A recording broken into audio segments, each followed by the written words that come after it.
Ladies and gentlemen, welcome back to the Away Day Show. Back again after you know what, with us two here, it was a tough weekend, wasn't it? It was an awful weekend. Yeah, it was a tough watch along. Yeah, let's say that. And it made it even tough. We didn't even get that many views in the end anyway, so, stuff it anyway. It was a tough old game to watch. We'll get on that one in a bit. Firstly, like we do most weeks, seems to be now, we've got someone missing. Antonio promoted closer to me now. Flynn out with studying, which is pathetic in my eyes. I think that's poor. It's on his game, I think, in my eyes now. But he's out this week. Tots is back in.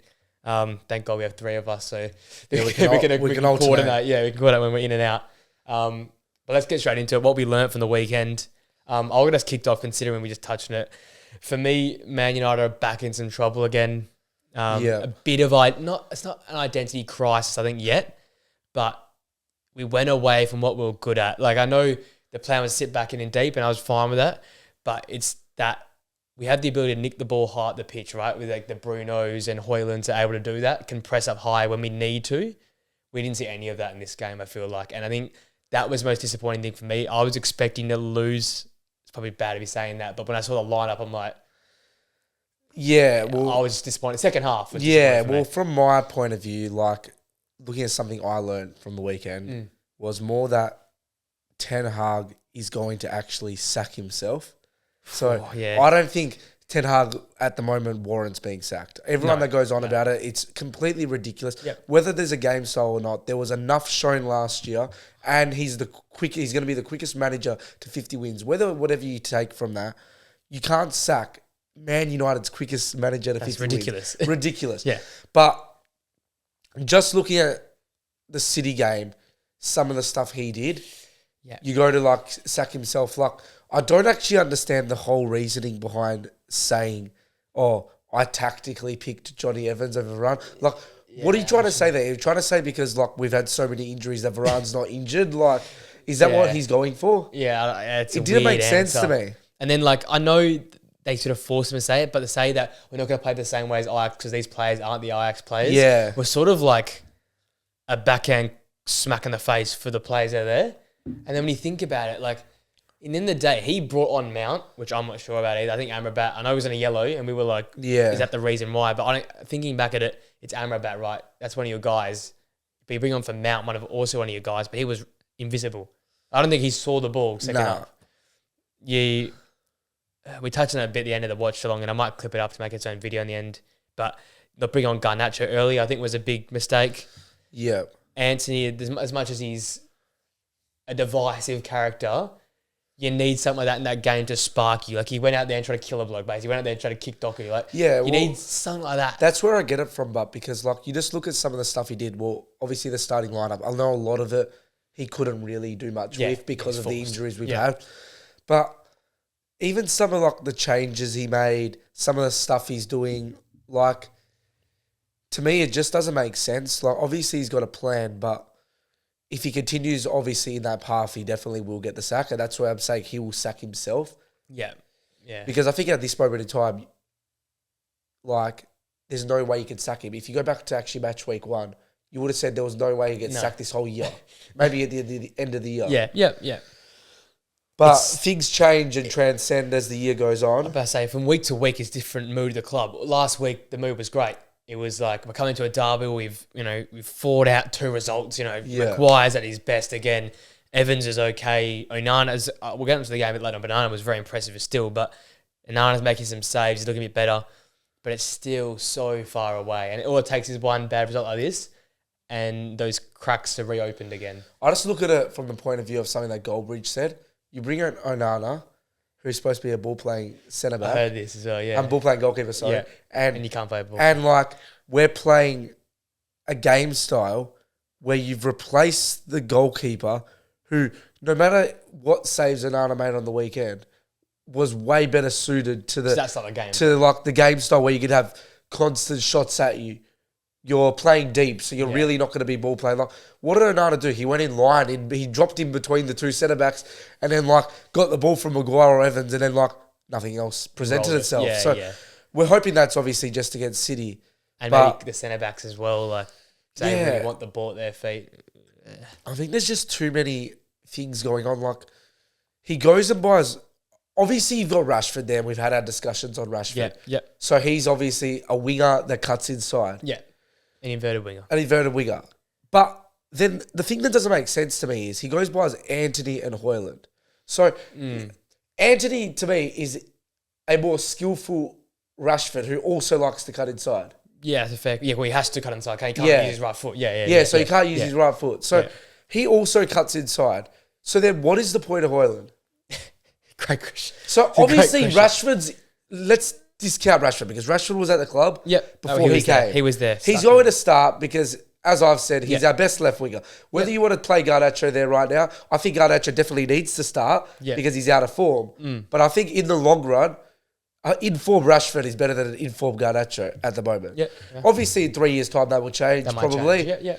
But Rashford's like out of his control to a sense. Obviously, you could sell him, but at this current moment in time, Anthony's brought in because like that's his player, but then he brings in Højlund. So I'm not saying you don't bring in Anthony, but then Højlund doesn't complement Anthony and vice versa. Yeah, like to finish it up, because I think we'll go in a bit more depth in the game, but Højlund's a striker where, and I think this is where I was trying to get, obviously the game I was on, so I wasn't really 100% like trying to get my words out properly, but Højlund's a striker you have for balls into the box. Well, he's a Haaland in my opinion. Exactly. You need supply. He's obviously a lot earlier in his career and stuff, but he's same mold, he's right? The same mold. Like obviously he's not Haaland, but like strong, pacey. So you need to get him balls into the box or delivery. And as City, wingers still score, and I'm not saying Rashford and Anthony can't score, but Rashford and Anthony don't deliver quality. They don't deliver enough, and when they do deliver, it's a bit meh. So, like Anthony's, I guess, a bit closer in my eyes because he's probably, as much as he cuts in, he's probably more of a pass first and a shoot first guy. But still, you've got two wingers who aren't guys going to deliver balls into the box to Højlund, because I prefer that style of play where you got the number 9 and you deliver balls into the box to him. Yeah, that's where I'm coming from. That's completely reasonable. But the thing when you say about Anthony, yes, I think Anthony does honestly have a first instinct to pass over shooting. But if you go look at like City, even when Anthony does pass or whip a ball into the box, you don't want that ball on the right-hand side cutting back and whipping it across like that. Yeah. You want it the byline. You look at Haaland, who should have had 2 goals. Obviously, he didn't. What was both of those? Wrap around, ball back post, bang, header. Like, that's a lot. Obviously, you can score goals by Anthony cutting onto the left, whipping a ball back post. But it's so much easier if you hit byline. Because byline also presents itself that you can cut back. Yeah, you can. The only thing you can do with Anthony is whip a ball into like the penalty spot, back flick spot. It on almost. Yeah, like part of the penalty box. But when you go byline, you can cut back, hit back post, hit front post. That's true. Even cut back to the edge of the box if there's someone there to shoot. Yeah. There's so many options. That's why City do it best. If Anthony had a right footed, because I think cutting in and going Ballon, obviously you need to go Ballon, but cutting in opens up so much more if you do go Ballon. But because he doesn't go Ballon, they all just clog it up. So that's a big thing. We'll come back. We'll come back to that in a bit. Ballon d'Or obviously was last night. Yeah. He's got the shirt on for a reason. The shirt on. I'll quickly rattle through the top 15, then we can sort of discuss it a little bit. Obviously, we'll start the bottom. So Emi Martinez, 15th, well deserved in my eyes. Gundogan, Bonu, Lewandowski, Salah, Modric, Bernardo Silva, Osimhen, Julian Alvarez, Vinicius Jr., Rodri at 5, De Bruyne at 4, Mbappe, Haaland, and then obviously Messi. See, I've got a few problems with that list, but I would actually say not too many. More like the names are fine. I think in my head, the names are fine. The order's a bit, but again, you get lost. I don't think it is. Like the one thing I do look at though is like, why is Emi getting the goalkeeper award but being lower on the Ballon d'Or? And Bonu. Like, I don't get that either. Whether I think there's been a lot of arguments that Emi shouldn't get it, but if I look at it,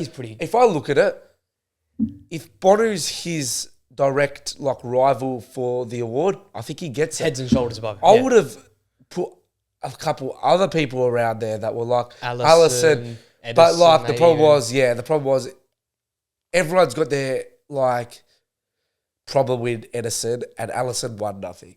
And that's the thing. I think the biggest thing, what's come out of this is it's a very heavy World Cup dominated list, right? Well, it's World Cup Man City list. Yeah, exactly. So the fact that Bonu had that great run and Emi Martinez won the cup. That's why they're there, and that's why Alisson, Edison, and others, even Courtois, aren't there. I think that's the rare. And there's nothing against that. In my eyes, I don't think it should be so heavily weighted towards this one 8-week tournament. And we've gone on about this for weeks now. Yeah. I think it's very much a perspective though. So in terms of the 8-week tournament, I don't think it should be heavily for a person like Bonu. Yeah, okay, yeah. Who had a good tournament but really had nothing come from it. Whereas I look at it from the point of view of Emi Martinez and Messi. Yeah. I think they're the two. Disregard everyone else. Obviously, they might have won the World Cup or not, but just look at those two. You look at the moments that they did and how significant they were. That's why... Emi Martinez wins the World Cup. Exactly. In my eyes, he wins the World Cup. Yeah. That Kolo Muani save at the end. Ridiculous. And even all the penalty saves. And the penalties and yeah. But, so I look at it like that, and same with Messi, but when I look at it like Bonu, probably even like an Alvarez. Alvarez purely got it based off trophies because the bloke... But that's fine though. He won like every trophy there was to win. I know, but do you think someone can finish 7th not being in the starting 11 for a treble? Okay, yeah, he won the World Cup. It's just like, as much as... Now, this is sound ridiculous. As much as Martinez and obviously Messi, they're another level, right? But Julian Alvarez was still a part, and it was an important part of that squad. Like, that's one of those players where, like, they never get talked about. He's an Ollie. Yeah, exactly. But the real fans, the real Argentinians were like, that was so... Him and Enzo were so important for us. The young guys that we didn't really know if we had the faith to do it. They did. Well, yeah, they weren't starters until like Lautaro until the back end of the tournament, right? Where they showed them. So where Enzo scored that banger versus like Mexico and Alvarez was clinical. Yeah, you're right. I think it's hard to gauge because I think whoever you talk to, you actually get a different response. See, I'm a big advocate on that tournament is the most important tournament by far. And you and Flynn have always said that throughout. So I say, like, whether a treble is more impressive than a World Cup, probably is to win the treble because it's harder. Yeah, yeah. So if you're going to go based off how hard it is to win, a treble's harder.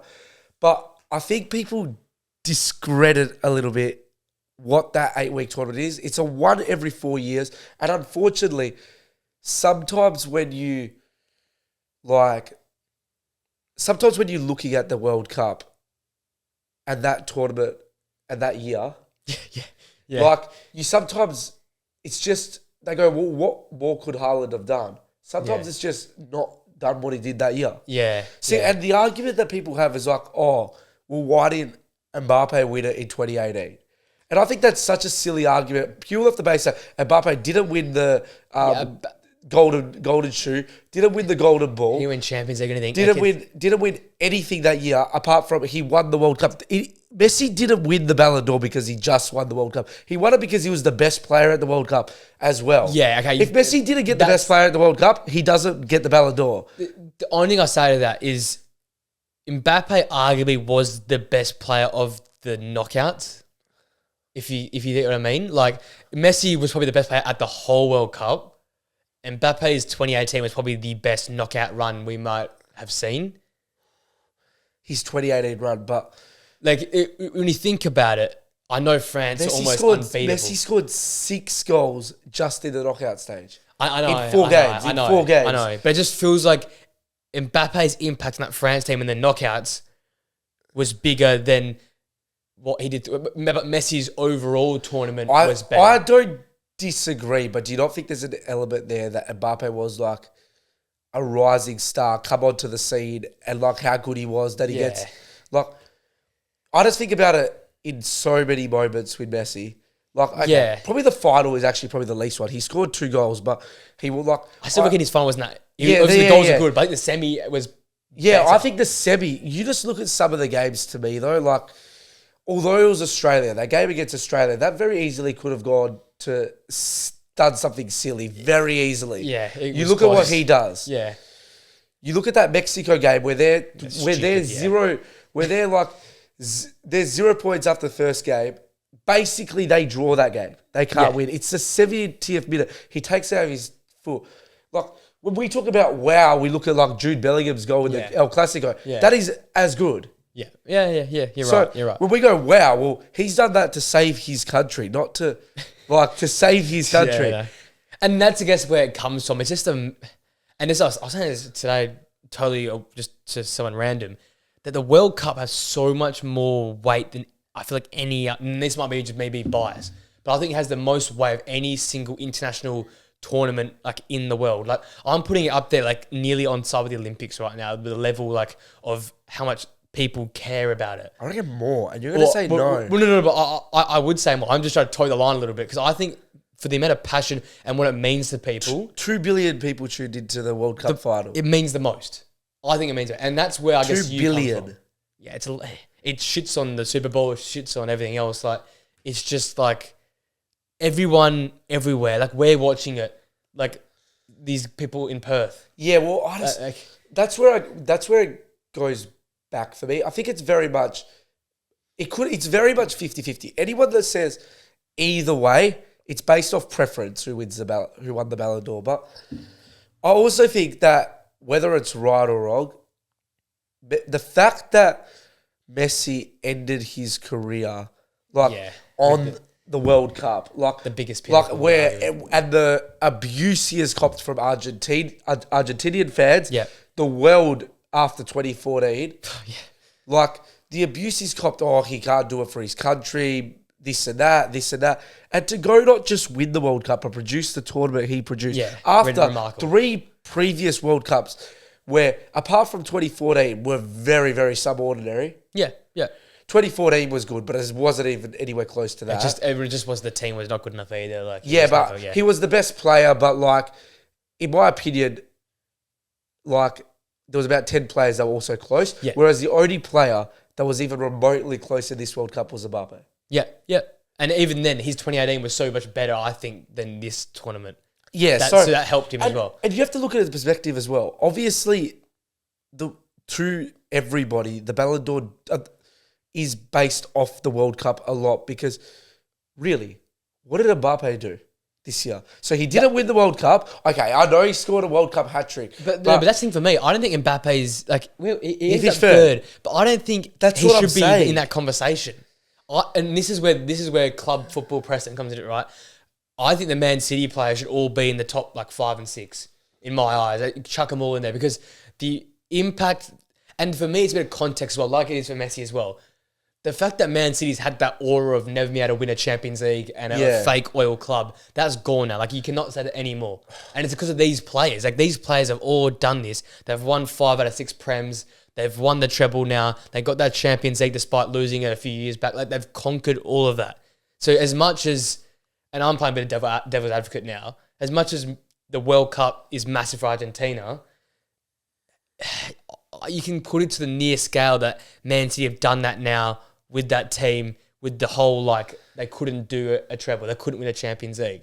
They've gone and ticked that off. And for Haaland, he's come across and done that. For me, that's a massive deal. And that's where the context comes into it for me for Haaland. But I look at it, Haaland helped them win a Champions League. That is all he helped them win. They winning the Premier League and the FA Cup without him. So that's the only thing that I look at it. It's not like he's come into a team that won nothing last year. Yeah, and obviously he won a treble. So anyone that thinks that, like, I'm out here discrediting Haaland, no. But I just look at it. I just think that's whether it is right or wrong. The World Cup is so much seen so much more important than club football. And we'll go back to like Modric. Okay, I know Modric won the Champions League, but he didn't even win the World Cup.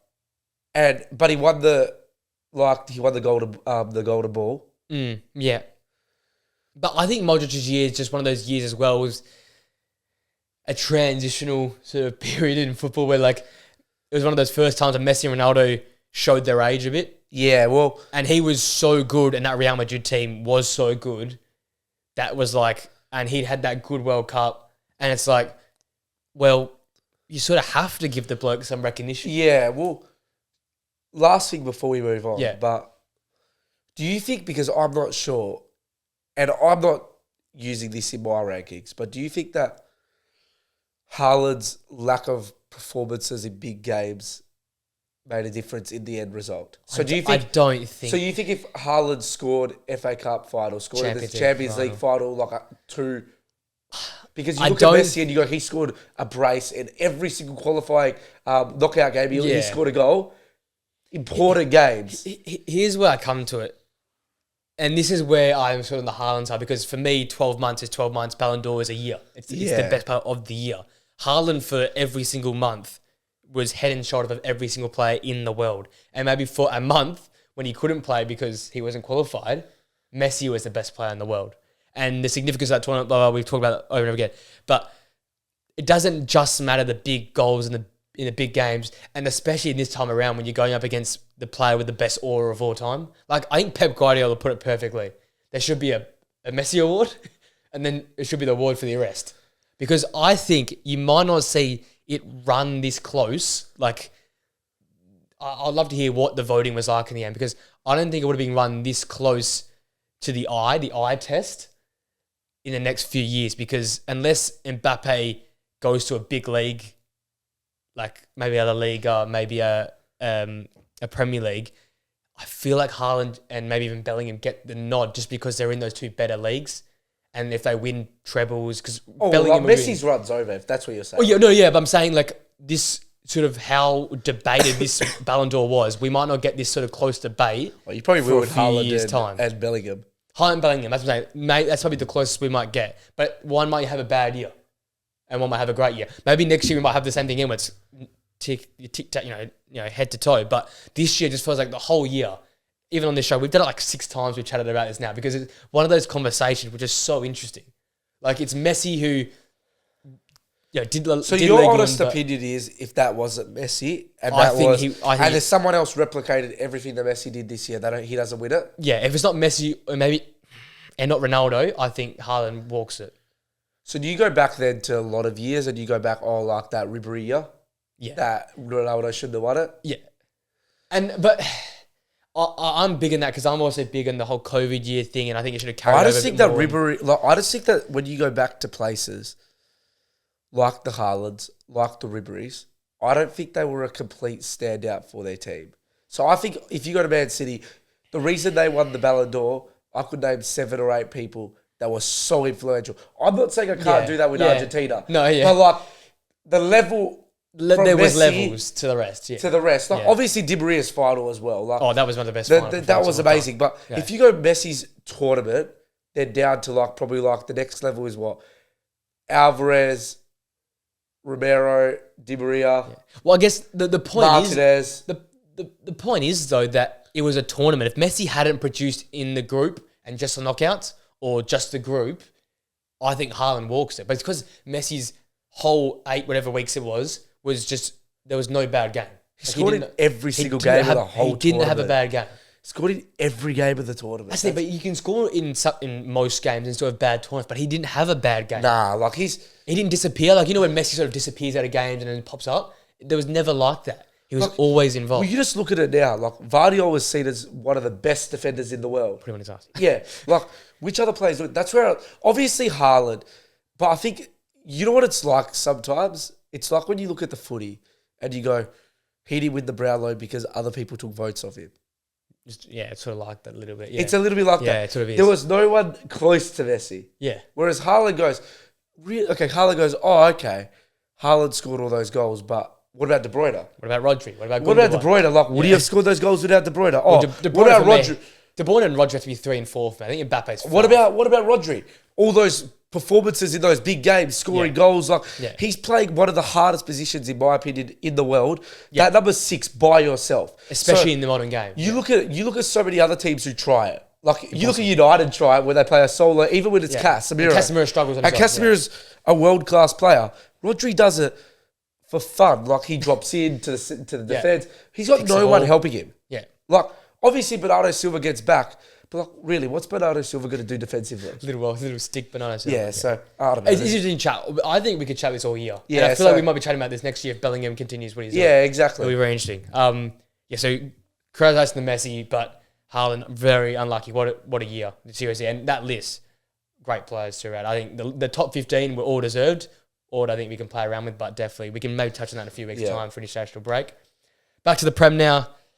First game of the weekend was Spurs and Crystal Palace. 2-1 win for Spurs. Hard game sometime, Palace. It's going to be a hard game. Yeah. Obviously, Son scores again. I think Spurs will be good unless they get an injury. And I think that is all we're waiting for it. That's right? all I will say. I don't think we're going to sit here, go the whole Ange ramble again and just... The only thing I'll mention is, and I'll mention it for a few teams this weekend because it impacted some teams, they played Monday night and they played Friday night. So that's a short turnaround for a team that's not expected to be in Europe. So, it's like Manchester United last time in Europa League. Your team's not as built up because you can sort of get away with playing if you're not, and you can get away with it at times. When you're not even in Europe at all, Ange isn't expecting these quick turnarounds. So all credit to them for turning up. It is early in the season. They just come off an international break. And I get that. But a 3-day turnaround. Or 4. Tuesday, Wednesday, Thursday. Friday, because they play on Friday. 3 and a bit. Let's say a 3.5 day turnaround. I think it's pretty impressive because some teams this weekend had some very poor performances. And I think it's because coming off Europe and coming off that short turnaround. And I think that's another step in the right direction for Spurs. Like each week they're ticking off these boxes. They're ticking these games off which are tough. Like Palace is always going to be tough. We know as United fans. And I think, though, the only thing I'm worried about now is games getting closer and closer. Well, they're still not in Europe, though. So I don't think... They're not in Europe, not in Carabao Cup. So they've already got the Premier League to worry about until January. Yeah. But how long can they keep riding these sort of good performances but not blowing teams out the water? Because we kept talking about Ange playing this expansive football. Yeah, they're not smacking teams out the park. They're winning games by 1 goal. Oh, they were 2-2 up. I know. But it's still, at the end of the day... Yeah. I don't think there's any problems there. I think they've got an identity. I think the identity's there. I think obviously they could honestly still have a poor season from where they're at now due to injuries because I think the next players that come in line aren't even remotely close.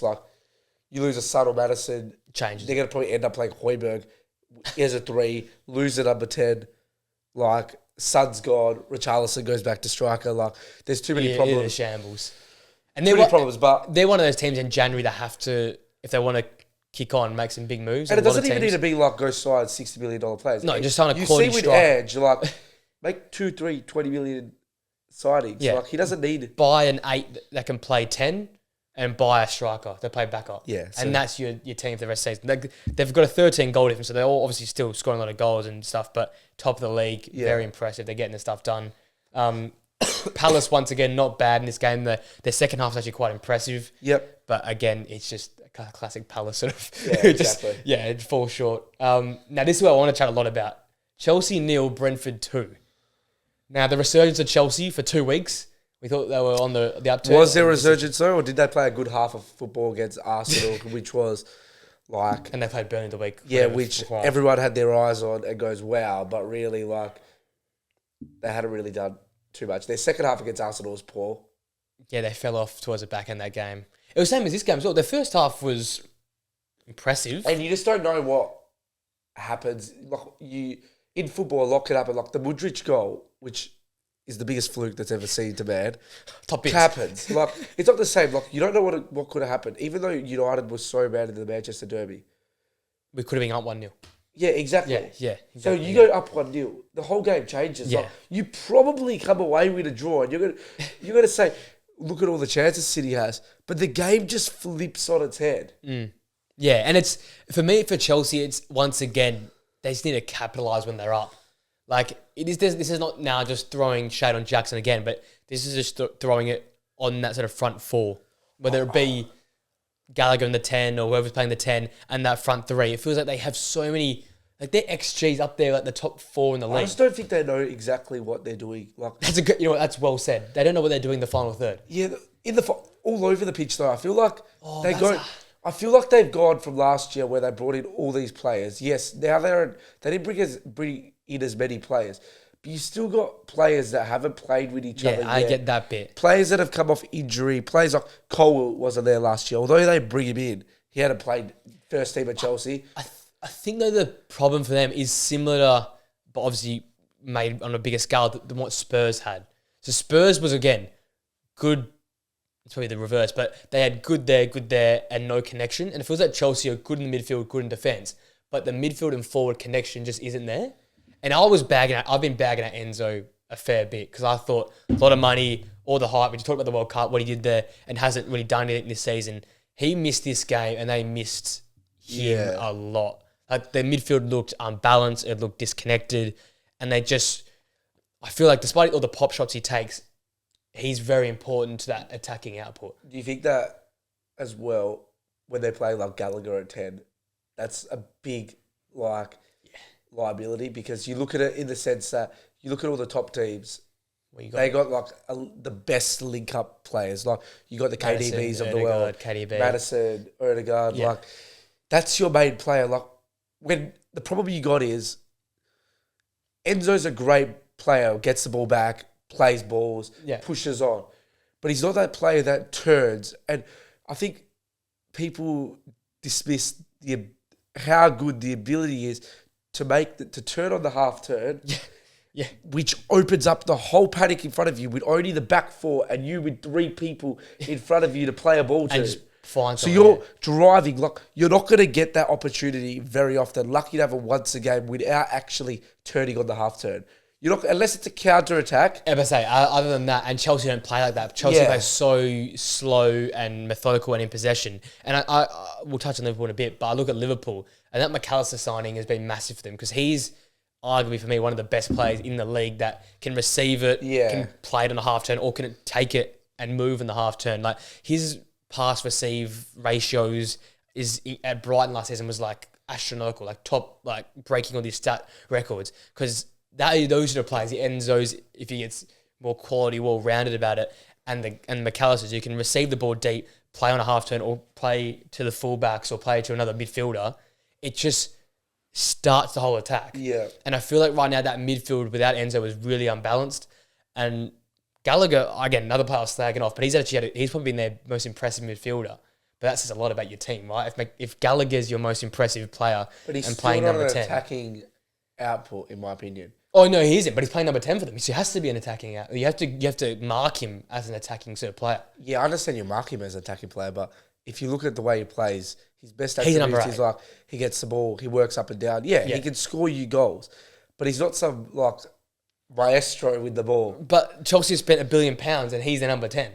Well, so you got Chukwuemeka and Kuku out. Obviously, Nkunku's different, so Chukwuemeka is probably another 8 as well. But like. I'm being harsh, right? I'm playing the harsh card. Yeah. If he's the one that's got the armband on half the time and playing number 10, you mark him as the number 10. I will say one thing though, and I think it's the last thing I'll say on Chelsea. Yeah. When I was talking 2 weeks ago, I said, would I rather be in United or Chelsea's shoes? Shit. I'd rather be in Chelsea's shoes. Yeah. I just think there's, as you said, there's so much more upside. Although they had a bad game again, at least you can see something like. I'll touch on the United game after what I'm. But do you get what I was saying a few weeks ago? Yeah. Right? You're like, I just feel like, especially in the last 2 weeks, what we saw, there is the signs there.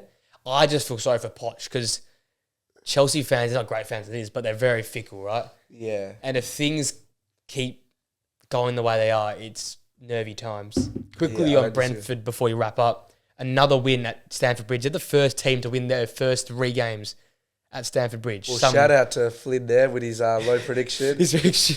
Sends a message through, my prediction's on track. 2 minutes later. But is that as well, but they've gone now, I want to try and find it. I screenshot it. Their London derby record is like incredible. Where is it? So their London derby, they won against Chelsea away, drew to Palace, won against Fulham, drew to Tottenham, beat West Ham, beat Chelsea, beat Fulham, drew to Palace, drew to Arsenal, beat West Ham, drawn to Tottenham and Chelsea this season. I feel like Brentford's just Robin Hood. Exactly. They steal from the rich and give the poor. Because you know why? Flynn says it and I've nailed it. They played ugly against United, they played ugly against Chelsea, but that works for them. They'd rather not have the ball than have the ball. Yeah, the problem they get is when they start going to the Ludens, not that they're going to lose to Luton, but they have to have possession. When they get to go to the Ludens, even the Palaces of the world, even the West Hams of the world, they're going to have the ball because the other team doesn't want the ball. Because they can't play like that. It's clear because I've wondered why they've been so ugly this season. And it's because they're desperately trying not to have the ball. I think they're deliberately trying to play without it because we saw in this game when the keeper came up with their rubbish, they just pounce. They're so quick on the counter. Yeah. Vista and Burnley. But yeah, respect to Brentford. They're back up in the mid-table now. My prediction, looking good now. They're back at their mid-table. I'm just happy with them. The next game now, a relegation 6-pointer. Bournemouth finally getting a win, finally out of the relegation zone. But Burnley, 2-1 loss. It's looking very, very bleak. Well, Burnley's only hope at the moment is if Everton get that 12-point reduction. That's They're all I'm praying saying. on their downfall. Because I don't see any world where any of those three teams survive without the Everton 12-point reduction. Because Everton looking good now as well. So like, to be honest, I reckon Everton are looking that good that I'd say there's a 30% chance that if they got the reduction, they'd still stay up. Yeah, Burnley are bad. Burnley suck. I was watching something which was actually pretty funny though. So they had one count of financial fair play, Everton. Yeah. Which got them a 12-point reduction. So if we go to City where there are 151 counts, if we're going to do 151 counts times by 12, they're going to be versing #United. I was going to say, they might be in the non-league playing at like some Sunday league pitch with the pitch on a slant like that. That'd be the best. Oh. I'd laugh. Just because they're so good. I can't, like, they're good now. They're on the next level. We have to stop them somehow. And obviously, like, they've got no history to the point that they're not going to have, like, the Pirlos of the world go with them, like, down onto it. Like, do you really think Haaland and KDB are going to stay with them? No chance in hell. They've got no alignment to Man City. They'll go play for Chelsea United. We'll touch on this game. Great goal from Billing from, like, 40-something yards to win the game. Another interesting sort of game for Burnley where they look good for a few minutes, but then the rest of the game, they're just so far off. I think it's very simple, as I said before, and I was a big advocate from the start. Yeah. I just don't think they have the players to play the way they're playing in the Prem. It's the simplest way to put it, yeah. They did it in the Championship because, again, you verse teams like Luton who don't want the ball sit basically in their goal. Yeah, they do. 10 deep. Yeah. They get the party bus and chuck it in front of the goal. Just sit it there and say, we'll just cop it. But whereas Burnley, it worked in the Championship because you have the ball, you do they were basically the City of the Championship. They were. They literally were the exact same. The levels between the Championship and the Premier League. It's getting bigger and bigger every year. Like, teams used to be able to come up and sort of, like, adjust. Unless you do the Sheffield United back in a couple of years ago, or you do like the Forest or where you just go spend the house. But none of the teams who came up can possibly do it. That's what I'm saying. They have no financial thing, yeah. So when you look at it, I don't know. Like, I didn't think that it could work. I was on the same boat as you though. I gave him a nice prediction because I didn't want to put like every team going down, but it's getting close to it though. Like, I just don't really know what to say apart from like their game style. Is it like their players aren't capable of the game style they play? It's just not. It's too much. The gap is there, and what adds even bigger gap is there's so many new players as well. I keep saying every time we talk about it, as much as the quality differential is there as well, the new players they've gotten as well. I think it's just an adjustment. It's going to take too long. If you were to do a prediction right now, they finish knowing that Everton, let's say Everton aren't getting the 12-point reduction, they get relegated, but they're 18th. I think they're the best of the relegated bunch. Because I think come the turn of the year, they'll be much better, but it's if they can get enough results. You know what? I want to call a big one there. I reckon Luton finish 18th. Luton right now get the most points out of them all. So I just think that Luton have shown so far they're on 4 points after, 10 games? Yeah.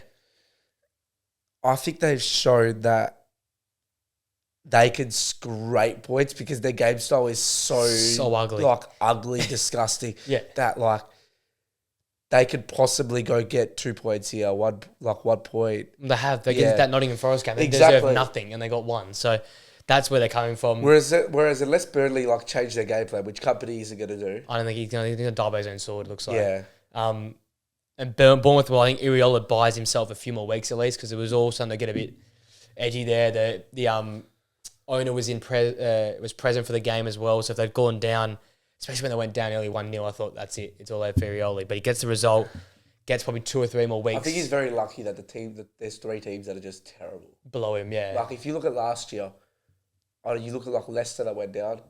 That Leicester team carves them up this year. And Leeds that went down. Yeah. Both of them that went down would survive every day of the week this year. I think so, but I just feel like Bournemouth are another one as well. You just might have to just be patient. You just might have to give them a little bit extra time because, they suck. Right now they suck. Yeah, but I'm saying they'll survive. I know that, but is a lot of negative stuff being thrown. But it's just negativity because of what you did last year. Exactly. It's not yeah, anything. Yeah, exactly. Like, that's why, like, although probably Chelsea fans aren't happy, there's not much, like, criticism against Chelsea. Because you look at United because of what we did last year. The drop-off is, there's big. We'll go to the next game quickly. Arsenal 5, Sheffield United 0. Nketiah, yeah. One word. Yeah. First English hat-trick since Walcott. All the Twitter's going about he got a hat-trick quicker than Rashford, so all the memes are coming out there. After the first goal, I switched it off. I was like, this is going to get ugly. So I was watching it a little bit while the El Clasico was on. So I watched the Clasico. I full screen Clasico and binned off Arsenal. But yeah, respect to Arsenal. They're now where I was a few weeks ago. I was wondering when's going to happen. And after that Bournemouth game, we're seeing now those 4-0, 5-0, 3-0s. They're coming out again. They're looking good. We haven't touched on it yet, but do you think Liverpool have joined the 3-horse race?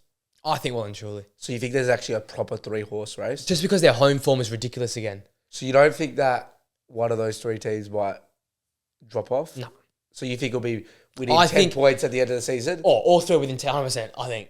I think Liverpool had the get. So I think it'll be like a hypothetical in my mind. I think I'm going Arsenal, then 2 points to City, then like 6 points to Liverpool. Although I think Arsenal will win it, I just can't look behind City after so many times. You can't not say City until it's literally over. Yeah. Because they've won it so many times. Because Pep in March and Pep in April is just like the best football of all time. So you can't rule them out. And they're like a point off top, 2 point. They're 2 points off top. And they're equal with Arsenal. Equal with Arsenal. Realistically, I'm not going to count Tottenham as winning the league. If Tottenham wins the league, that's a Leicester. Yeah, but I say. But right now, they're 2 points off the top after 10 games, after being in a crisis, because they lost 2 games in a row. And yet, they're equal with their rivals, Arsenal. Exactly. That goes to show where they're at. And usually, this is their worst part of the year. Exactly. The opposition, Sheffield United, they're breaking all the records for the wrong reason. Like the worst goal difference at this point ever in the Premier League. Worst points record Premier League this time. They are. The funny thing is, they've probably looked the best at that bad bunch. They've probably looked the best out of Luton and Burnley. When you look at it, they nearly stole points off City. And they stole points off Tottenham. They were close to United. Yeah. They've just been battered by Arsenal and Newcastle, and that basically ruins it for them. They've been closing games, but there's not good I don't enough. think goal difference is really going to matter for them. No, but I'm saying for all the records, those games have killed it for their record. But they're breaking all. Do you think that this year someone's going to beat the Derby County? We say that every week, and I thought it was going to be Luton, but maybe not Luton anymore. Maybe it is Sheffield. Well, it's 11, isn't it? It was 11. We've confirmed it definitely was double digits. It was 11 points. They're on 1 after 10. What's Burnley on? 0? Burnley's on 2. The Burnley's on 4 because they got the win at Luton. So Luton's on 5, Burnley's on 4, Sheffield United's on 1. 1 point with negative 22 goal difference already. Yeah, I don't think there's much more to be said there. We could do a whole show on those 3 teams. Really. Yeah, we actually could. If we get bored over Christmas, we might just make a video of how rubbish they are. Don't worry, we won't get bored over Christmas with all the games going on. There's so many games going on. We'll touch on one more game before we go to the FPL roundup. I reckon this is one of the most interesting games. I watched a mini match of this because I had to get some sleep that night. But Wolves 2, Newcastle 2. Wolves, we just touched on Bournemouth and Gary O'Neill. He is turning this club around. Well, Wolves' number one problem was their attacking output. Yeah. So you look at the attacking output from like Hwang or Neto. They're on fire. Well. Yeah, they're on fire. Hwang's done this before though, gone for a little spell. Yeah. Probably not of this nature though, like where he scored. Well, I had it written down. The equal top goal scorer out of Wolves ever in the Premier League. Start the season of a Premier League. Yeah, so no, ever in the whole season. Nah, I'm pretty sure. I think I've got it written down as the best start to the season for a Wolves player goals-wise in 50 years. I thought he scored the most goals out of anyone in like the last 5 years for Wolves in the Premier League. Maybe in the last 5 years. Maybe he's beaten the last 5 years. But Jimenez would have broken more goals than that, surely. Maybe. The point is, though, you're right. It's Neto going incredibly well. It's Hwang going incredibly well. It's Cunha when he wants to hit the goal on target very well as well. Yeah. Obviously, Neto goes out injured. That's a big thing to come out of the game. What happens there? Well, everyone looked at Wolves as a relegation team. I thought they were going down. I thought they were destined to go down. I just think, again, they had the... Maybe it's because I don't know the players that are in the bottom 3 teams, but it seems like no one does. But I just look at the players of Wolves and the players of their teams and I go, straight away, Wolves are staying up. Yeah, and I get that viewpoint, but when you look at Probably naive because I don't know. it's not naive because on paper their quality is better, but we know when teams come up, you get a little bit of a bounce. Yeah. You've been together, and normally they'd sign players. Yeah. And Wolves didn't sign anybody. That was for me the biggest thing. They signed Nilch. They re-signed Cunha to $50 million deal, and I thought that was too much money for him because he was last season. Yeah. But all of a sudden, Neto's worth every penny. Huang's coming out and scoring goals. Because at the end of the day, they lost Jimenez. I know it's not great, but they lost him. And that was basically their summer. And you lose your coach, Lopetegui, who for me is one of the top managers in Europe. Surprised he's got a gig yet at all. So probably waiting for a good one. I can wait for like a Spanish job or something, maybe even like something like that. But yeah, you look at that and you're like, how are they staying up? Because I thought Burnley would come. They made a truckload of signings. They play good football, and you're like, well, there's 3 teams that have to go down, and you can't put Everton down because Dyche. So as such, Wolves just naturally fall down there. So it's not naive, and it's not ill-sensical to put Wolves down there, and it's not ill-sensical and naive not to put Wolves down there. But it's just one of those things that Gary O'Neill just gets the best out of whoever's in front of him, like Ange, but to a lesser extent. You know what I mean? Like whoever's in front of him, he'll get the best. I don't even know if you could say to a lesser extent, because if you look at Gary O'Neill and the players he's got at his disposal, Tottenham's still got quality players. Top players in the world. Yeah. It's a big point for Wolves again at home, but it's a massive loss of points for Newcastle. It's just crazy how like Leicester got relegated with like the likes of. It's so true. Yeah, like Maddison in their team, and even their team like without like they had a crap defense, and that is about it. But the thing is, they didn't have bad defenders. They had the defenders had bad seasons. Yeah, like Face had one of the worst seasons of all time. I reckon they had Suter come in. It was just Maguire 2.0. Like it never worked for them. Maguire 2.0 should work. But Leicester still could have played like attacking football. Like they weren't a team like these other ones that just absorb pressure. Yeah, I know. They would still, because they had Tillemans and Maddison, they still got the front foot.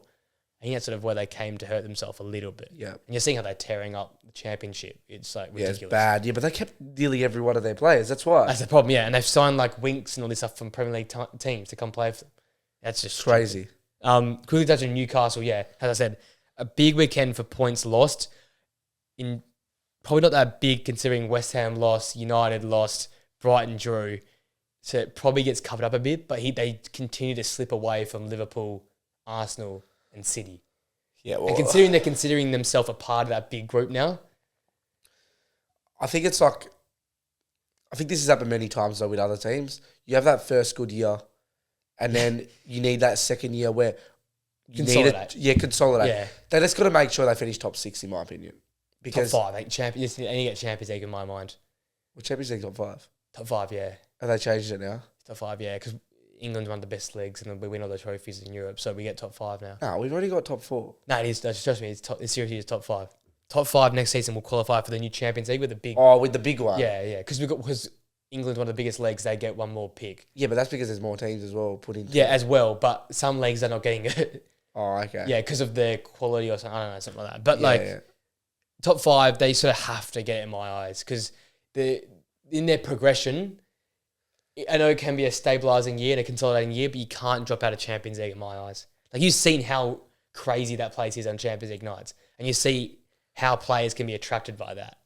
Because right now it's about attracting as many players as possible. Yeah, well, it doesn't help when they got people like Tonali. That kills it. I don't think we touched on last week, but that's going to hurt them the whole year. Well, it's just something that they look to bring in to, like, increase the quality of their team. That's just gone, like... But they're back where they were last season again, basically. Yeah. Because, like... They've got a couple better attacking apples. I'm about to say, yeah. But as I say, the same sort of faces. It's Longstaff, it's Joe Linton, it's Bruno Guimaraes, it's Dan Burns still. But that's where I look at it and I go, yeah, they got a lot of quality, but those players to me aren't Champions League players. They do it though. Yeah. Longstaff is, and Longstaff is McTominay. Longstaff's a ginger... bloody John Joe Shelby, mate. Pretty much. Yeah. Like, but the thing is, they get it done, and I respect Eddie. I thought he'd be out of a job around Christmas time this year. I thought he wouldn't be able to do it, but he's got this team continue to play good football. They played a great game this game. They just got out Wolves. Wolves just did what they were good at. Great goals from Wang, great goal from Lamina. Wilson with a double. Obviously, Isak's out. That's a big loss for them. But I think he'll be back. I feel like Isaac's always out with some niggle, but hopefully he's back. Gordon with a not so great performance, and then all of a sudden, you draw a game. I think right now for them, it is just about getting fifth. And I think January's big for them. They're one of the clubs that might have to make some moves, like maybe a Brighton or something like that in January to try and stay in that European contention, because they go sign another midfielder now to help cover Tonali, a quality midfielder as well. Then Tonali comes back next season, and you got Bruno, Tonali, and a superstar. That looks like a Champions League team. Yeah, right? correct. Yeah. So I think maybe a midfielder and a defender in January, they stay top 5. Fair enough. Let's go to FPL roundup. Tough week for me. I got 73 points, but dropped in the league because Flint had an absolute belter with Nketiah. I want to be honest, I forgot to do my trades. But he's still 10th. He's still mid-table in the league. I was 61, which 61. Is pretty poor. You captained Haaland as well, so that's half your points. Yeah, like legit. I didn't captain Haaland and it killed me. I captained Watkins and he stunk it. Big weekend for Diaby and Son, though. Well, I had Isaac, who didn't play. Yeah, that would hurt you, yeah. So you definitely didn't make your trades yet. I can't believe... Yeah, I had a near week because Watkins, we'll get on that game in a bit, but Watkins could have scored 2 and I would have had a great weekend. But in the end, I had a mediocre weekend, 73 points, dropped to 7th. You're 10th, you're close. I was 10th, not too long ago. If I can remember to do my trades. You need to set up the line for Thursday nights. Yeah. That's what you need to do. The FPL is just starting to get a little bit tasty now because the guys who actually are playing and they're starting to rise the table, and the ones who aren't making trades are just sinking to the bottom. But I think the top 10, or maybe 11, the top 11 are people actually making trades, and it's getting quite interesting. So it'll be interesting to see how we go. Yep. Test our ball knowledge. We'll come to the last in a few games. These are all Sunday games, I believe. So West Ham, Everton, your boys West Ham, a bit of a stinky result there. 1-0 win for West Ham. For Everton, classic Dyche. Like this was like Brexit Dyche without the ball, counter-attack. The goal was just Dyche to a nutshell. Poor clearance by Areola. Branthwaite wins it, plays it into Dominic Calvert-Lewin on the swivel, right foot, bottom corner. I just got one thing to say about Everton and really not much else. But do you think that obviously Everton's main goal at the moment is just to stay up? Yeah. But do you not think that Everton needs to be one of those teams that eventually gets back to where they were? Like they were 10 teams, and you don't do that under Dyche. No. And maybe it is just to get... You know what it feels like? It's get to the new stadium. Yeah, that's what it feels like. We don't have the money right now. Yeah, they're like dead ass broke. They're dealing with financial problems. They're dealing with point deductions. Get to this stadium, and all of a sudden things might just change. It might be one of those things where like you flick a switch, and it has nothing to do with football. It's nothing to do with quality or blah blah blah blah. It might just be getting that new stadium. Players play better. Dominic Calvert-Lewin all of a sudden never gets injured. Yeah. And you build some form, you get a new manager. It's not even that. It's probably just right now they've got so much money going towards that new stadium that they don't have the money to play to do anything with transfers. So I think the Dyche's revolutionifying Decore as a second centre forward is one of the best finds I think he's made in his time. Well, he's one of those people that is an extra hold up. Like they don't really have that. He's physical. He'll run everywhere because he's normally a DM. He runs all over the park. He'll drop in, get the ball. He'll be up there next to Dominic Calvert-Lewin. This, for me, was just classic. And it proves a little bit as well that West Ham need to play a bit more without the ball. They had 67% possession. They were creating chances, but they weren't meaningful chances, if you know what I mean. Yeah. It might be a case that West Ham's so suited to that, David Moyes, where it's maybe 40, 50% possession, but you don't boss the game, but you can counter-attack and get Antonio and Bowen on the counter. They're players that play the best when they're like 2v2s, 3v3s. When you can get on the break. Not playing Man City football. Yeah, when you can like square up the defender, size them up. Good game from Paqueta, playing left and down the middle a bit. So we've been playing a bit more like on the left now when you've had the introduction of like Kudus. Well, Kudus is playing incredible as well for them as well. So they've got the players, right? And we've said this so many times that they've made, with their money, they've spent it to perfection. It's if, for me, they can continue to perform and balance Europe, because we saw they lost their first game in Europe for like forever. Yeah. So they've got to balance all these things around in Europa League now as well, so it's a bit of a higher level. I think for them, an ideal season is a Europa League quarterfinal and 10th. And and that might be unders considering where they've played so far this season.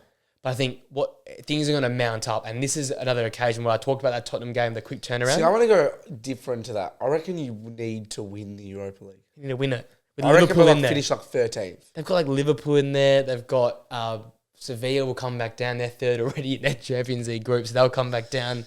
There's some big names in Europa League. You got to make Brighton are in there. Yeah, I think you can knock off Brighton. They had to already have this season, but and I reckon Liverpool's the only worry. And if they're going for a title, it changes things, right? Yeah. But I think, like I was saying earlier, with the Tottenham thing, this is where you start, because West Ham looked a little bit flat in this game, and because Thursday, Sunday. Yeah. And this is where, for a West Ham team, they've got decent depth, but at the front end of the park and in defence, the depth isn't nowhere near good enough. No. So this is where I start to worry about these Thursday, Sundays for a team like West Ham. They don't have the quality, depth. The players, they're in good form, but as if they're in bad form, it could all fall apart. Yeah. And it just teeters when you get to December, when you get to Jan, when the knockouts start coming in February, April sort of time. Yeah. You start to worry if they can continue this momentum. Yeah, I don't disagree with that, yeah. Because they love Europe. West Ham are a team that loves getting it done in Europe, but can they continue to do it in the Prem? That's the thing I'm worried about. But yeah, they looked a bit flat, but Everton... I think they just realised they're not going to finish probably top 8. So I think top 8's Europe. Yeah. Now. 8, 6, 7. Yeah, to be top 8. So I think top 8's Europe now. So I think they realise they're not going to finish top 8. Probably not. Yeah, so I don't think they really care if they finish like 14th. They probably won't, to be honest. The fans do that. They hate... They go boot off. They think they've lost 3 on the trot now. Yeah. 3 in the space of a week. They lost midweek in Europe, obviously lost last week, and then this week as well. So a little bit of pressure there for West Ham. I think they'll fix it up once we've got a little bit of a break now for Europe. So yeah, exactly. They'll turn things around. We'll quickly touch on Villa Luton. Jeez, Villa are good. They keep scoring goals, 3 more at home. Unlucky to concede. Do you think without the financial backing, Villa are the Newcastle from last year? 100%. Because obviously they've got financial backing. They're one of the best financial They don't have like a Newcastle. It's not Saudi money, but it's one of the best backed teams in the Premier League consistently. They consistently get backed. And for me, it's the ability to bring Leon Bailey off the bench at half-time. Like, they had a good first half, but again, they weren't making those massive chances. 1-0, I thought it should have been 4 or 5. You bring Bailey on, 4 minutes in the second half, nods the ball back, Diaby scores, and the game's done. Exactly. You can bring that off your bench. Like, that's better than whatever Newcastle have on their bench. Yeah. That's the difference for me. And Unai Emery, bravo. Like, 3rd in the ladder since he joined. It's been like a year now. Yeah. Calendar year. They're scoring goals for fun at home. They don't concede often. Like, this game was that. Have you seen the own goal? No. A shot gets deflected, then it comes off the post and hits Emma Martinez in the head and goes in. Oh, wow. So, it's rubbish. It's the most rubbish. Yeah, well, yeah. Aston Villa looking incredible. Like, are they champions, Luke? Since they had that Newcastle game, match week 1, they've looked That's the only real blip. They haven't really had another blip. No, not really. So, well, they had the 1-0 loss to... Oh, no, what's that? No, Newcastle had the 1-0 loss. Who did they have the loss to? They've had one more loss, so I know they've had another loss. But they've just been consistently like... The other loss to... They beat Brighton. They battered Brighton. They drew to Wolves. And they lost to Liverpool 3-0. That was the one. They lost to Liverpool 3-0. Okay. But that was at Liverpool at home, which is now like a fortress again. So they're doing all the right things. Unai Emery's got them playing like... They make Europe... that's an exceptional year. I think they'd make Europe... I reckon if they make Champions League or not. They're one of those teams that are with the Tottenhams, with the Brighton to a lesser extent. I just think that... But do you see the way they're playing? Yeah, I know, but I think that when push comes to shove at the back end of the year, they'll be still good. But Champions League, do you think it's 5 teams? Do you think they go... Okay, I keep forgetting that Champions League's 5 teams. So, yeah, maybe. I reckon that right now that arguably the 4th best team in the Premier League. Or 5th. They're 5th. Because Tottenham. Arsenal, City, Tottenham, Liverpool. Then, so 5th, 4th. I keep forgetting there's 5 teams. So, yeah, on that basis, yeah. But I wouldn't put them anywhere in my top 4. Because they could finish above Tottenham. They're not that far off Tottenham. Yeah, probably could. They were sitting 2nd at the time of the game when they were playing. Well, they definitely got better depth than Tottenham. That's for sure.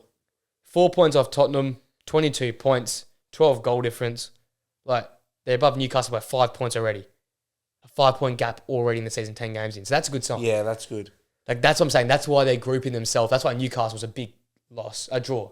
Because it feels like a loss when Villa go and win like that. Yeah, exactly. Luton again, they tried their best to sit in. Didn't work. That when I talk about the likes of Burnley and Sheffield United not having the quality, they really don't have the quality. They get points. It's purely... It's luck some of the time. It's purely luck.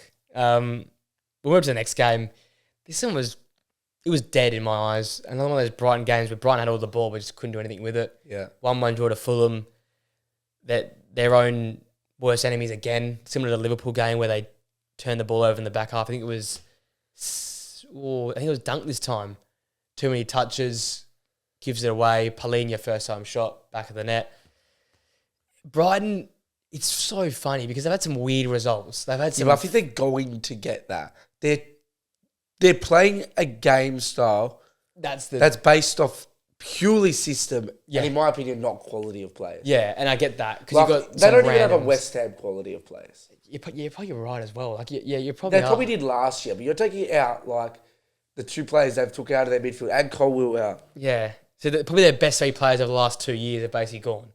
And you've got like I was impressed with Ballon, who was this sort of spark for them in the midfield. Matoma was obviously great for them, but then the same thing's named Ballon, Adringa, like you got Bonanotte, like all these names are not household names. It's not about them being household names though. I just think they're system players. Like they're working well to De Zerbi at the moment. That's all the credit and kudos to De Zerbi, but I don't think it's necessarily to like the players. The players are sometimes just not gonna be out of their depth. Yeah, it feels like that, especially with the system he plays. Yeah. Right? Sometimes it's asking a bit too much, and we're seeing signs week after week of little mistakes hurting them, and maybe because they can't produce that level. I don't think there's 2 more, I guess, highlights coming out of the game. Evan Ferguson again, what a finish! 1 touch, bang, rifles in the corner. Yeah, he's quality. He's gone and broken another record. He's become the first teenager to score 10 plus goals in a calendar year since Rooney back in 2005. Wow! So we've seen some quality talent come through since then, and he's gone and equaled that record. Great goal for him, just such an Evan Ferguson type of goal, 1 touch, bang, and I was like, why does this guy not play every week? And the second one, Lewis Dunk took a free kick, 20, 30 yards out between there. Like, I was like, why is he taking the free kick? Hits the crossbar. Got the dip on and everything. And I'm like, what can this guy not do? Like, he's one of the most underrated, like, centre-backs in my eyes. Like, he goes under the radar, he's a ball-playing player. This guy's whipping out free kicks from the edge of the area. Like, it's just stuff like that, though, that makes you disappointed, I'd say, as a player. When you go, like, people like Lewis Dunk aren't even getting close to the, like, England call-ups. Yeah, that's the problem. Like that's your problem. Because Maguire's playing, like, should Lewis Dunk start for England? Probably not. It should be Colwill and Stone. Yeah, yep. But, like, he definitely should be the next man in. Definitely. On the form he's on at the moment, he's made a few mistakes this year, but as far as ball-playing centre-backs and strong, physical centre-backs go, he's got the whole package. Well, to me, Maguire purely have shown over the last 3 weeks exactly the player he is. Yeah. He's a great player against teams that aren't very good. And when their team plays a low block. Yeah. He's out of his own depth. Yeah. As soon as he versus any sort of quality, any sort of striker that's got some pace of any sort. Yeah, and he gets shown up and he gets exposed. But I think Lewis Dunk's got to be surely a part of that Euros squad that goes end this season. Maybe, I don't know. It depends how tomorrow he goes form-wise, but I think he's got to be. He's likely to pick Tarkowski over him. Stupid. Gareth South to get him the hell out of it. That's what I'll say. Connor Cody even. Connor Cody's one of the guys for England as well. He just produces for England somehow. I don't know how he does it, but I guess another weird stat coming out of the game as well that Brighton haven't beaten Fulham in the Prem yet either. That's just another random stat that got flying around, but I was really interested with that. Seeing how good Brighton have been. The penultimate game of the weekend, again, another quick one, we'll wrap up. Liverpool 3, Forest 0. All I'm going to say is I think I've nailed this prediction to a T. It was a game where McAllister was great in that low block, the low pivot, picking the ball up, playing these great long balls over the top. Matt Turner had a stinker. He came out, missed the ball like the halfway line. Salah gets his goal again. He's scored another game once more. He's just unstoppable. Yeah, well, Liverpool's basically everything I said at the start of the season, like about the problems that could arise from Liverpool's season, mainly to do with their midfield. Yeah. They've just basically squashed them. They're doing it all despite not having a proper set of defensive midfielder. Like McAllister's playing there and doing it well. And you know what? It's team defense. I just didn't think it was possible for them to continually score goals, but obviously maybe they're not as much anymore, but like at the start of the season, concede, but just score more goals. Like I haven't seen that work ever really. And the thing is, they're actually not conceding. So that's even enhancing the point. Nunes is scoring. He can get a goal in this game. I think they just had a lot of players out of form last year. Even you look at like the likes of like Trent and Robbo, who are playing a lot better now. Like, and I think missing Diaz, obviously they missed him again this game because of reasons that we won't really discuss. But he's massive for that team as well, I think. Luis Diaz, for me, is like the Mane. He's the unspoken hero that he makes Salah, he makes Nunes around them better. And this goes back to that conversation we had Sunday where he's one of those wingers. He scores, I know he scores, but he just gets other players involved just because of the way he plays, 100%, right? Yeah, I agree. A proper winger that without him, they look a little bit hollow. Jota does a great job. Gakpo does a great job. But I think when Diaz is in there, you feel that impact. I think without him last season... He's basically a Mane replacement. I think he's like for life. Like for life with Mane. That's what... Obviously, Jota and Gakpo are very, very good players, but they're different. Luis Diaz is the next level. He's to like... one of the most underappreciated players because we haven't seen much of him, I guess. He's always injured and stuff. Sure. So I think if he continues to play with Salah and Nunes up front or whoever plays up front, dangerous this year. Another 3-0 win. Forest again, another tough loss. We can't expect much from this game, but they continue just to find themselves adrift and just in the middle of no man's land right now. Yeah, like they're not going to get relegated. They're not going to do anything with their season, but it's just... They're just going to be the back end of that mid-table, so it looks like. Great game for Szoboszlai again. McAllister a great game. Nunes a great game. Salah again. I feel like, we keep rattling off those names all day long. That brings us to the derby. Now, we've chatted about it throughout a fair bit, but we'll go into a bit more depth. So 3-0. Let's start in the penalty, which isn't a penalty in my eyes. The more I've seen it afterwards, the more I've been more enraged by it because that is so soft. It's not a penalty on the basis that it wasn't given by the on-field referee. Yeah. I think if it was given by the on-field referee, I wouldn't have an argument for it. I think I still would, though. Yeah, you probably have an argument. Go, that's so soft. No, you'd go that soft. Yeah. But to overturn that. But it's on the same basis to actually overturn it not being a pen is outrageous as well. And that's where your point came in very clear, where you were like, it's not clear and obvious. Yeah. Which it isn't a clear and obvious mistake. That's what I'm saying. Yeah. I'd actually say the exact same thing, though. Yeah. If it was given a pen. Yeah. I'd say it's not clear and obvious. Probably at that point in time because I'm a United fan. Yeah, you're going to say the way I would have said some load of crap about something. But coming Tuesday, if that was given a pen, I'd say it's not clear and obvious to be overturned for it to not be a pen. But the exact same, it was a 50-50 that if it doesn't get given, you stay with your on-field referee. And this is where the problems arise. I'm about to say, this is where it comes from. This is where VAR has the problem, right? If VAR is there to stop any crap that basically happens off the ball or the referee misses. Can't see it. Yeah. Okay. He saw it. He saw that he was there. He was something for the action. That, it might be a pen, might not be a pen. You've got to change the rule then. The rule is if the rule book says it's a pen, even if it's not clear and obvious, it's a pen. Well, that's what they did. That's what you have to change the rule book. That's what they did in this game. They basically said, that looks like a pen, go have a look at it. And obviously he is saying, mate, he's got his arm around him by the letter of the law. You have to, that must be a penalty. And that's why whether by the letter of the law that is a pen or not, was it clear and obvious that it was a wrong decision? But that's what I'm saying. I'm going to your point. Apparently it's not the rules because they've overturned it based on the rule. I don't know. My whole interpretation of the rule was you have to overturn a decision, whether it's a red card, whether it's an offside, it's going to be clear and obvious. But the biggest thing to come out of it, I think Ben Foster mentioned it this morning, if this is Burnley-Brighton, nothing happens. The game plays on.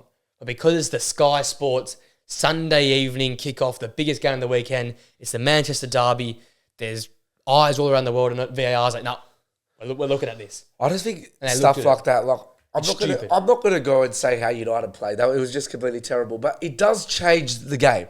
You knew from a United point of view that if we went down, we're in the mud. Whoever scored first was in the ascendancy in the game. That's probably City had still the chance. But if we score first, the game changes. We City in with more confidence. City have to go and be more progressive, and then we can pounce on the counter. What I'm saying is, I think if they score first, it basically becomes like a 3% chance that we can get a result. Oh, that's what I'm saying. Whereas whoever scored first, I think City still probably had 20. Oh, there's not a chance, but we're more likely to get a draw.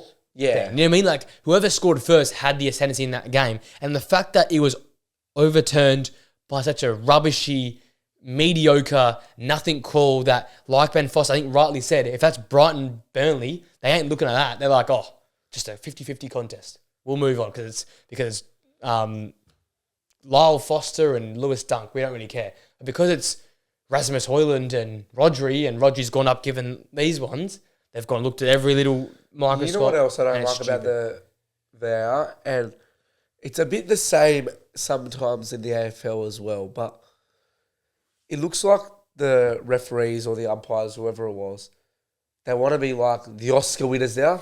Really, you're the best referees are the ones that no one knows who they are because they don't. Done. Yeah, they just get the job done. Yep. Not the ones that, they do this and they have all this controversy around them and it's like, I've got to do this and I've got to do that. And I'm not saying that here because VAR has been in his ear.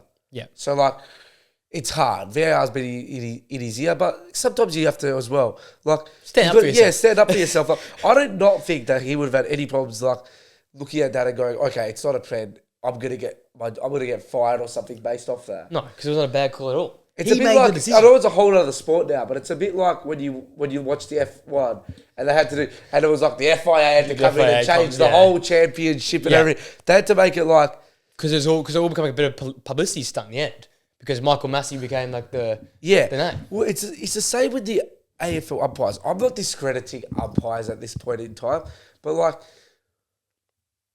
umpires are there to officiate the game and make the game good.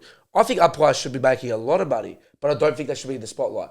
I think they should be like business owners. Yeah. They're like they're making all the money, but I don't want to see them. You want to hear them, you want to see them. Okay, they're not the players that need to be on the media, going on to Sky Sports or going on to AFL 360, whatever it is. The fact I don't need to see that on like that.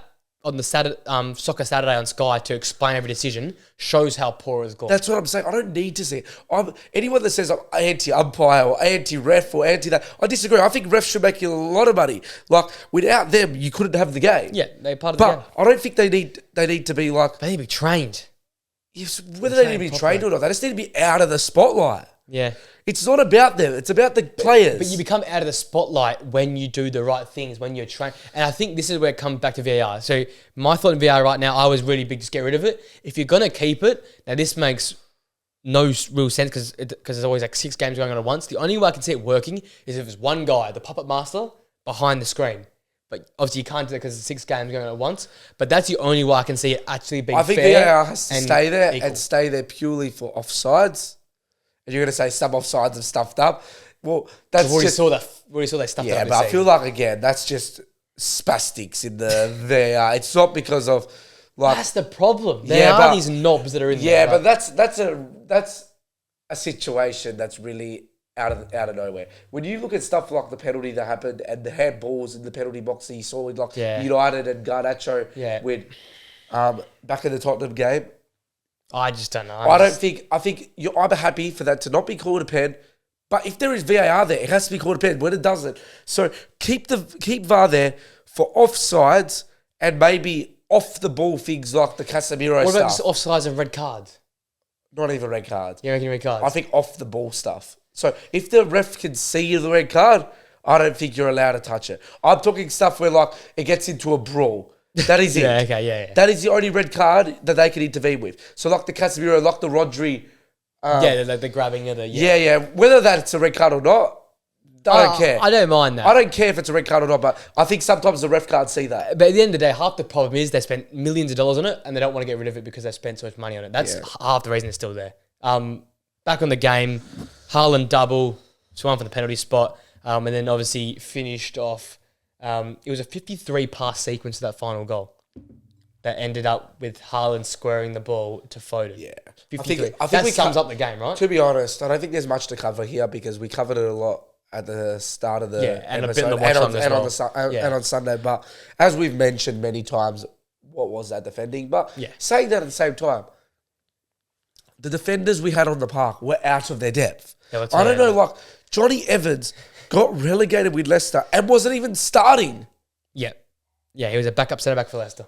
Backup centre-back for a relegated Leicester, and he's starting in the Manchester Derby. And this is where I go back onto Ten Hag's going to sack himself. Yeah.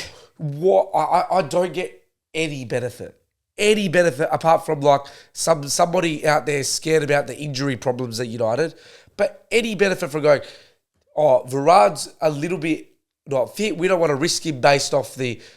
That's why we brought him on the bench, just as an emergency. Yeah. We don't want to risk him based off all the other injuries we've had this year off for a one-game basis, which is fair enough, play Johnny Evans. But when you come and go, oh, yeah, tactically, we go... I hope that was just for the media. I hope. Because if it's... But I don't get why. The only thing I can possibly think of is Varane and Maguire just don't work as a pairing. Because one wants to be progressive and high. I actually disagree. I look at that game we had against... I know, and they've worked in the Copenhagen. past. They've worked in the past, but maybe against a City team where you're trying to be so uniform and trying to be, you know, where we should have been man marking on the counter-attack, it doesn't work where one's... I just look at it at the point of why do we get rid of Phil Jones? Because Phil Jones will do a better job than Johnny Evans. I guess. I don't know. It's a shambles. It probably shouldn't have been this deep because of the injuries, but you've got to sign a centre-back in the summer. That was one of the signings to make. I just start to look at, like, our academy, because you look at all the big teams, they have players that are capable. You look at even like City now, they're bringing players through the academy. If we don't have players that are capable more than Johnny Evans, I'd be very, very concerned for like United's academy. You look at Barcelona, I know that's a whole different figure. They're killing it though. Yeah, but they got players coming out left, right, centre. This player comes out, they could field a whole La Masia team. La Masia team's basically, And I reckon it wouldn't get relegated. No, definitely. No, we're mid-table. I don't know. For the game, the biggest thing I picked up was we missed our chances early. Scott McTominay chance, Rashford chances, Hoyley not passing to Rashford in the first half. We were in the game counter-attack-wise first half, but once that second goal went second half, the heads dropped. Yeah, I agree. And this is what they touch a lot on the United standing goal, which touches on. I think that's the best way to summarise this game and not overcomplicate it. Our heads dropped second half. Man City just bopped the ball around us. The last goal, as I said, 53 pass sequence. We went nowhere near them. And that just sums up the game. Yep. United, long way to go. City are looking good. The effect of Rodri's right there. Since Rodri's been back, they've looked remarkable. And once again, equal with Arsenal in second place now. Yep. Ready to go. So that now brings us to what we're going to do now, hopefully weekly, right? We're going to try and go through our rankings for the best player in that position for each club in the Premier League. So this week's we're starting with goalkeepers. So the number ones of each Premier League side, ranking them from 20 to 1. Obviously, Flynn's not here this week, so he's given us his top 5. We'll rattle through, obviously, some of the mid and bottom ones to get to the top where the arguments are. But I think it'll be good fun throughout the season as we sort of build through the middle of the season. Do you want to read yours first? I'm going to read the whole thing. Is that all right? right? Yeah, read the whole thing, and I'll read the whole thing, and then we'll compare. Kaminsky last. Yep, agree. Johnson. Who's Johnson? Oh, Johnston, yeah. Oh, God, okay. You got him high. High. Like high. Turner. I have him 18th, yep. Where's Fordingham? Okay. I think he's been all right, but like... I've got him high as well. That's the thing. That's why I've got a bit questionable ones. Areola. I'm around that place. I'm 13th though. Yeah. Then Steele. Yeah, I think he's really good with his feet, but he's terrible with his... I was about to say, is that 15th or 14th? 15th. Okay, I've got him 14th. Yeah, he sucks with his hands. This one's hard because I want to actually put him hard because I think he's going to be a really, really good goalkeeper, but I think there's just so many good goalkeepers. Trafford. So, yeah, I've been really harsh on him, but I think, he's got the good future. Yeah, like, I think he's been a really... but, like, he plays for Burnley. Burnley and he's getting done in Yeah, I know he's making good saves, but, like, you got 4 points. Yeah, so. I think, he's struggling. Robert Sanchez. Whoa, okay. I think he's so mistake prone. Yeah, I think. And that's where it leads me to my next one. And Onana. Yeah, I've got him in the same spot, 11th. Yeah, I've got Onana there just because, like, what he's done in the Prem so far. I think I'm also... If I say, he was in the Ballon d'Or. He was in Ballon d'Or contention. We can't forget that. So that's why... Yeah. I don't think... Because people will be saying, like, why is Onana not 15th? Everything I do in my life, I'm very much a traditionalist. And I'm a traditionalist with this as well. Yeah, you love your keepers. I love my keepers. I love my saves. Hands. Okay, like, I'm huge on it. Like, if I had this list and De Gea was there, I'd put him in the top 3. I think De Gea's a top 5 keeper. I'd put him in the top 3. You think top 3? Fair enough. Fair enough. I give a little bit of to the feet. Yeah. But as I said, so as we actually touched on quickly on Sunday, just like when you got a goalkeeper playing so you're playing so deep. Yeah, there's no point. There's no point. Like and when I touched on as well, you want your defenders to feel safe. That was a good point. That makes a total difference to the way your defenders play. I think. Yeah. Like you got to look at like Liverpool defenders. Faith. A lot of faith. They push so many people on. They play differently because of how Alisson is. Because they trust him one-on-one. He's one of the best one-on-one keepers. Yeah, so like this with the faith you have for your goalkeeper, you're willing to, as Flynn said, let him take the long shot. Yep. I'm happy with De Gea. If he has scores from 30 yards, he's scored a weldy of a weldy. A classic, yeah. The only thing I'll say is it'll come with time. And I feel like it'll come with nerves a little as well. I think, but I just don't think. Nervous, but this is where I come back to it. I think Onana is just a different goalkeeper. He's way better with his feet. But I think as we're going back to with like Edison, he saves everything he's supposed to save. And I'm a big advocate. If you go look at all the past Man United and Liverpool goalkeepers, you're Man United and Liverpool goalkeeper, but not because you're saving what you're supposed to be saving. Then you're at Brighton. Exactly. Then you're at West Ham. Yeah. You're Man United and Liverpool goalkeeper, Real Madrid or Barcelona keeper, because you save win more points. than you're expected. Yeah, you win points for your team. The expected goals that your team faces should be higher than the goals you can see. Yeah. The only count I have before you continue is that in the modern game, like you were saying before, with a goal which trying to be progressive, I think now you can get more goals from having a ball-playing keeper that's good and has a connection. That's the biggest thing as well. That's a very important point. Has a connection with his team. Then it is to have a keeper that's going to make saves that will save you points. Because if you want to be a good team, you shouldn't be having as many shots on you. That's where I'm coming from. I agree if you've got Ramsdale or Raya. Yeah, okay. Who are pretty good at both. Still good with their hands, yeah. Whereas, I'm not saying Onana's bad with his hands, but Ramsdale still pulls saves that he shouldn't save. Onana's not bad with his hands. He just looks really ugly. He spends more time... That makes a difference. Yeah, he spends more time going up than his side. I don't think Saliba or Gabriel, whether it's Raya or Ramsdale or goal, are going to be scared of their goalkeeper and not trust him. I seriously think at this moment in time that they wouldn't trust their goalkeeper. But that's because they got arguably two of the best goalkeepers currently in the world. So yeah, okay. I'll continue with my list now. Flecken. Is that number 10? Yeah. Yep. So you're top 10 now? Jose Sarr. Yep. I wanted to put him higher. I rate him so high. I've got him low. Yeah, go. Pickford. Yeah. Leno. Yeah. Neto. Yeah, okay. Yeah, that's a lot different. I rate Neto. Yeah, you rate him a lot. Off last year, though. Yeah, I don't think he's been I haven't watched enough of him this year. Yeah. But fair enough. No, that's good. Vicario. Yeah, I've got Vicario high. Raya. Is this 4, right? Yeah, I'm going Raya. I'm not putting Ramsdale in because the same because Raya's the number 1. Yeah, Raya's the number 1. So I've got Vicario 5, Raya 4. Yeah, I've got Raya 5. We got Raya 5, 6. Who's your 4 then? Martinez. Who's 3?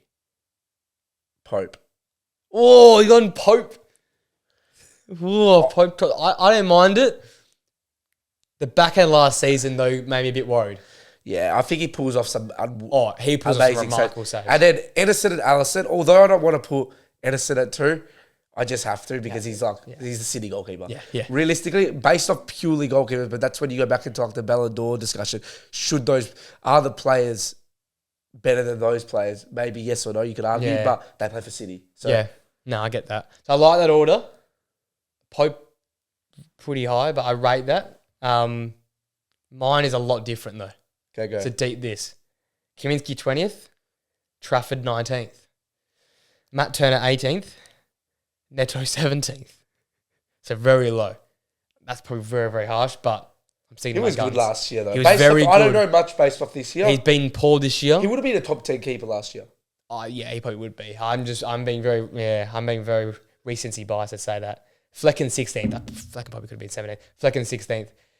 This one, I now regret looking at it. I've got Jose Sarr 15th. Ooh. Very low. And above him, Jason Steele at 14th. They probably could switch them around. Yeah, Jason Steele's worse than Jose Sarr. Areola 13th. Foderingham 12th. I think he's had a ripper season. They've conceded how many goals, but he's still had like Like some of the saves Yeah, he's well, he's making. the highest save, but Yeah. they also got the highest goal. I know, like, but shots when you've against. they've got no healthy centre back, Yeah. so I'll give him that. And 9 and 11th, I think. Yeah, I think the same. He's still a reasonable keeper. Sam Johnston for me is 10th. I think right now, in form wise, because Ramsdale's not playing, he might be the best English keeper currently playing. And I know he's playing at Palace, so it looks better than it actually is. But I just don't rate him that highly. I think his shot stopping is very good. His feet suck a lot. I don't think he's got great feet. But in terms of making some saves, I rate him. He's got very high save percentage. Pickford 9th just because he's always there. That's one of those ones I've given a bit of time to as well. Like that's over long periods of time. Robert Sanchez in 8th just because of, again, the start of last season was good. Obviously, it all sort of fell apart, and he's done all right so far this season. I've got Pope 7th just because of the recent tailing off. I think that's fine. Because my top 6, I think I rate these top 6 very highly. Leno 6th.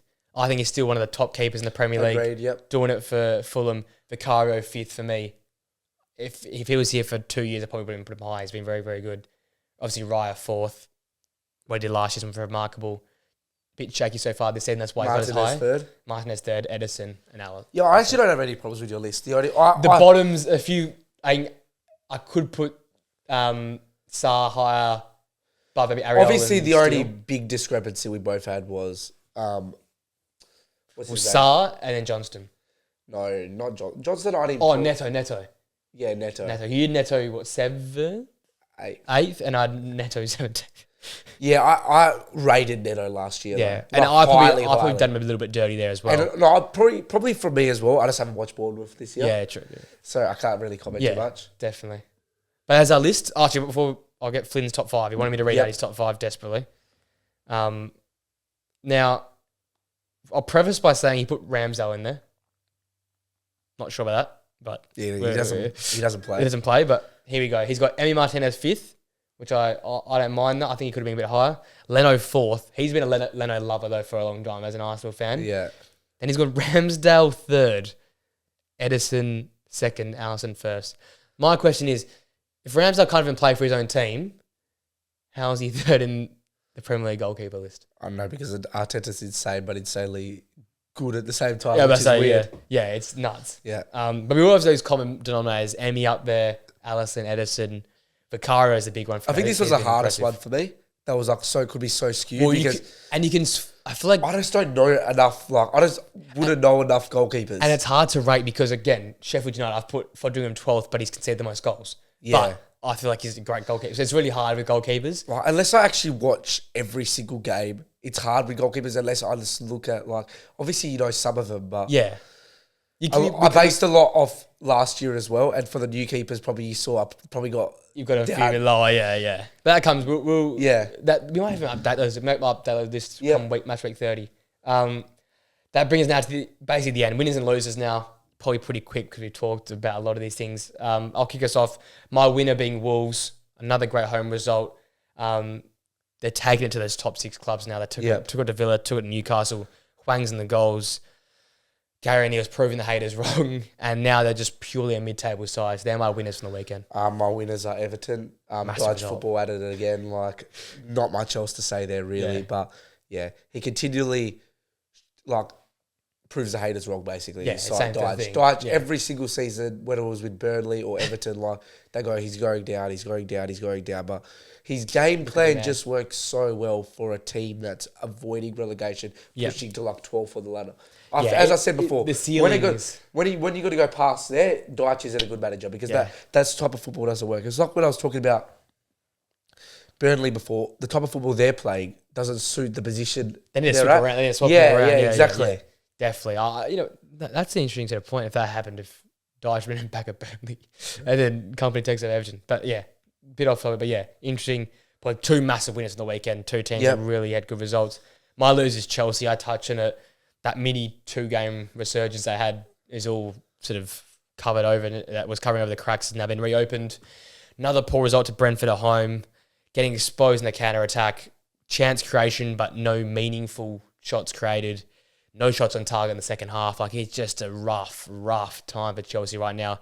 I just feel like they need to stick behind Poch because he's still, for me, one of the best managers in the world. So a tough week for Chelsea.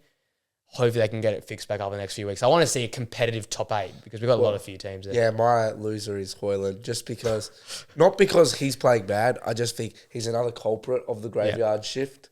007 now. I actually think he's been like pretty good. Like you've seen him in the Champions League. Yeah, Like, yeah.